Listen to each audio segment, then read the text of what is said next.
അതൊരു പട്ടാളക്കാരൻ്റെ കഥ. വല്ലപ്പോഴാണ് അയാൾ നാട്ടിൽ വരുന്നത്. ഒരിക്കൽ അങ്ങനെ വന്നപ്പോൾ അയാളുടെ കല്യാണം കഴിഞ്ഞു.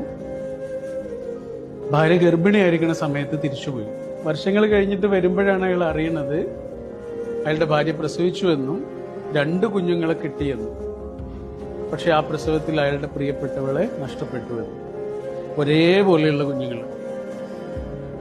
അപ്പോ ആ കുഞ്ഞുങ്ങളുടെ കൂടെ കുറച്ച് കാലം അദ്ദേഹം താമസിച്ചു. പിന്നെ തിരിച്ചു പോകുമ്പോൾ അദ്ദേഹത്തിന്റെ അമ്മ അദ്ദേഹത്തോട് പറഞ്ഞു, കുഞ്ഞുങ്ങളെ നീ കൊണ്ടുപോകണം. അങ്ങനെ അയാൾ കുട്ടികളെയും കൊണ്ടാണ് പോകുന്നത് അയാളുടെ ജോലി സ്ഥലത്തേക്ക്, ട്രെയിനിൽ. ആ ട്രെയിനിൽ വെച്ച് കുട്ടികൾക്ക് 2 പേർക്കും പനി പിടിച്ച് ഒരു കുട്ടി മരിച്ചു. അപ്പൊ അന്നൊരു നിയമമുണ്ട്, ഒരു രാജ്യത്തിൽ നിന്ന് മറ്റൊരു രാജ്യത്തേക്ക് ഡെഡ് ബോഡി കൊണ്ടുപോകാൻ പറ്റും. അപ്പൊ ട്രെയിനിലെ ഉദ്യോഗസ്ഥർ വന്നിട്ട് അദ്ദേഹത്തോട് പറഞ്ഞു, അത് പറ്റാത്തതുകൊണ്ട് നമ്മളൊരു പാലത്തിന്റെ മുകളിലൂടെ പോകുന്ന സമയത്ത് കുട്ടിയെ പുഴയിലേക്ക് എറിയണം. ആ അച്ഛൻ കുട്ടിയുടെ ഡെഡ് ബോഡി പുഴയിലേക്ക് വലിച്ചു. പിന്നെ അദ്ദേഹം മറ്റേ കുട്ടിയുടെ അടുത്ത് ഇങ്ങനെ വന്നിരിക്കുക.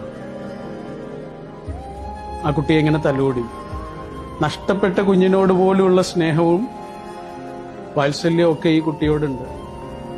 ഞാൻ ആ കുട്ടിയെ ഇങ്ങനെ എടുത്തിട്ട് തോളിലിട്ടപ്പോൾ ആ കുട്ടി ഇങ്ങനെ കുഴഞ്ഞുപോയി.